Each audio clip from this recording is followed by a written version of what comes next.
So, I would like for all of you to make notes. I am a student. I'm a student of many things. I'm a student of data sciences. I'm a student of international relations. I'm a student of computer sciences. And I'm a student of psychology. I was never a student of languages, but then one day this happened. Well, I teach. I started studying and I started sharing. That's how I ended up here. Now, sometimes languages may seem very easy, but other times we might run into problems like this. Now, this happened and I was stressed. I was stressed to my very core. And every fiber of my being wanted to know why this is happening. So, what did I do? I resorted to learning. But let's circle back as to how I ended up here. As I mentioned, I was studying and sharing at a remote village in Poland at a kindergarten. And I was staying with this wonderful family, with this wonderful couple, and every night we would talk via Google Translate. And one fortunate day, well, we ended up here. Now, it's safe to say that I started studying the language, and I claim to be a knower of all of these numbers that you see here.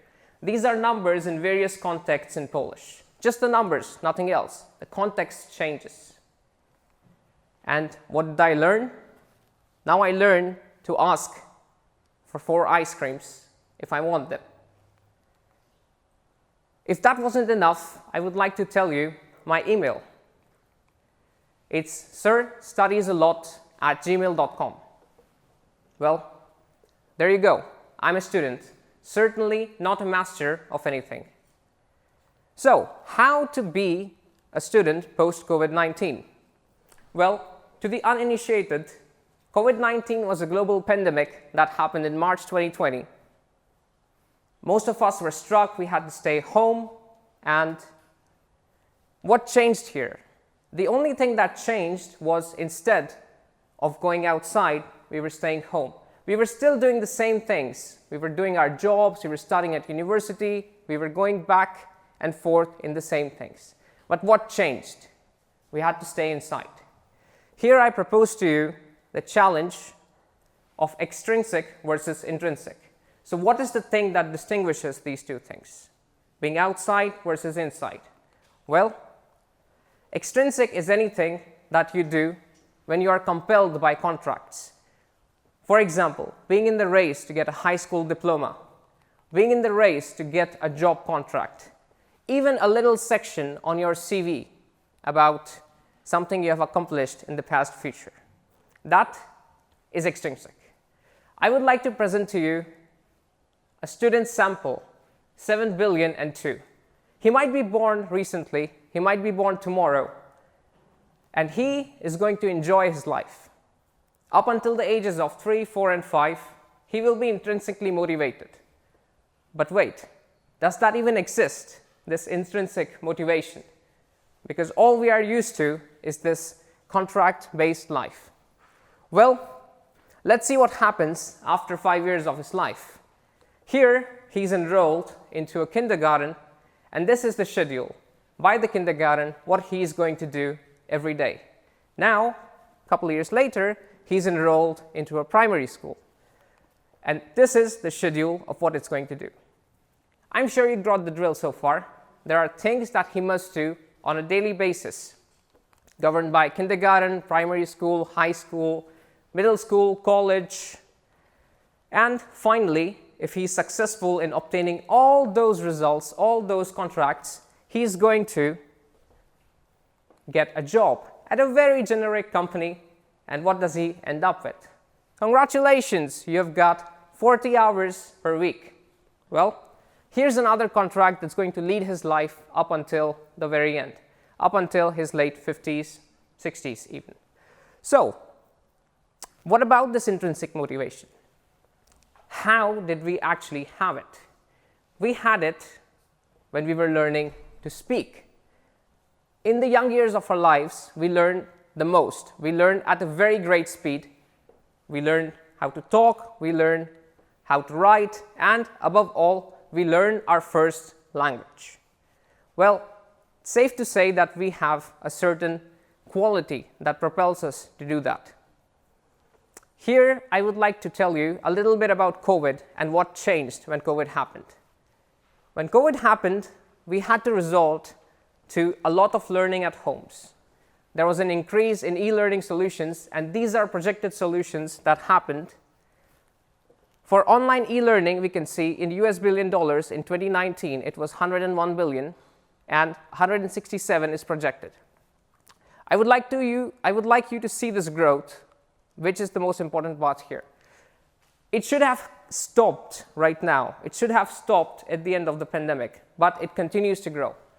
I argue that it has to do with intrinsic motivation. What about LMS? These are learning management systems.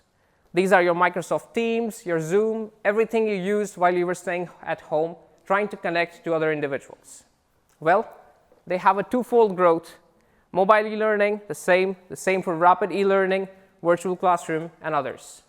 So, now I would like to dwell upon your own experience.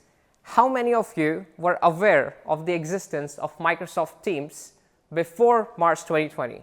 By a show of hands, some of us, certainly not the majority.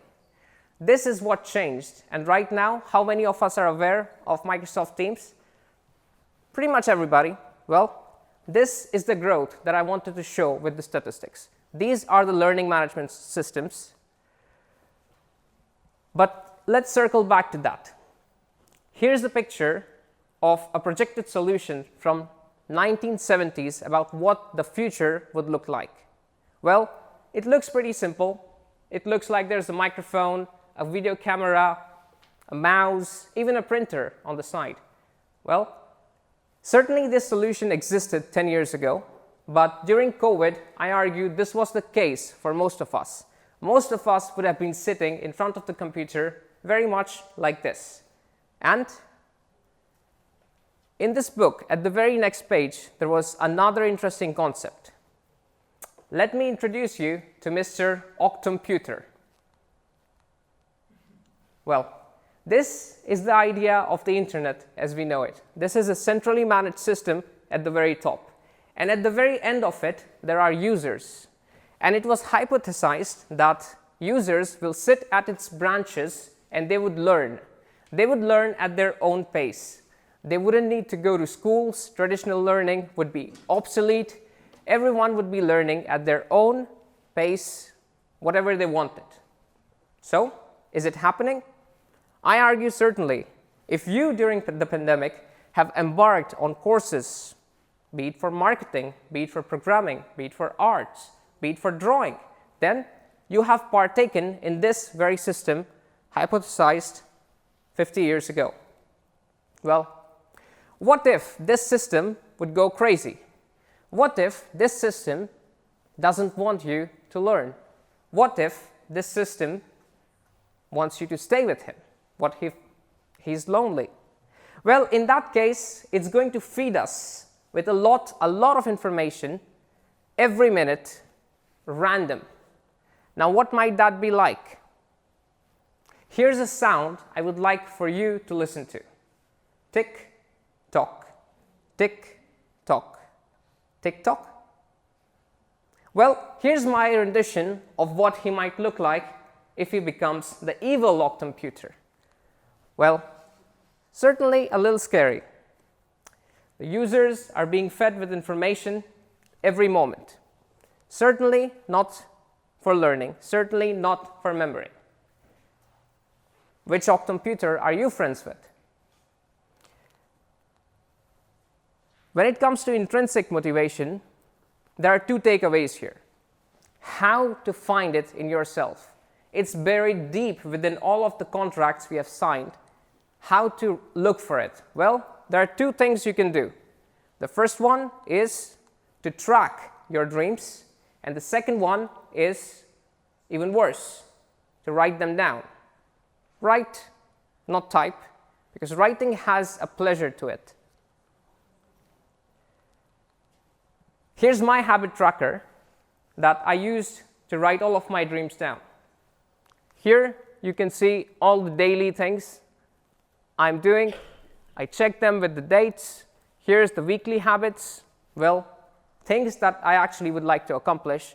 Here are the monthly ones, just for myself. This is only the first step, but a little more on accountability in a short while.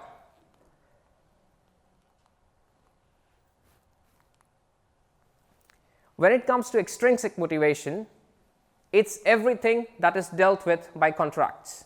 If you have a signed contract by two parties, it's extrinsic. For intrinsic, if you have a signed contract for yourself, not with a third party, not with a second party, a commitment, then it's intrinsic. Now, how to let go of all of those contracts? That's easy. Be free. Let go of all the baggages. These phrases are very common and commonly heard, and I call them cliché aphorisms. A cliché is something that is repeated so frequently it loses its meaning. An aphorism is a statement of a general truth. So be free, well, you should be free. It's repeated. It's an aphorism. It's a general truth. But the problem with such aphorisms is that we don't know how to do them. We don't know the call to action that is followed. So, once again, the call to action, I like to think about candles. Have you? Candles have a very interesting quality to them. When you burn them, they disappear. Now, let's imagine for a second here that we all really, really like candles. And every time we go outside, we bring a candle with us. Now, this goes on for 5 years, months, a decade. We bring them back, we put them in our rooms. What's going to happen is, at a certain point, our room will be so filled with candles that there won't be any space for us to move around. There are two ways to escape this situation. Either enlarge the size of our room or start burning those candles.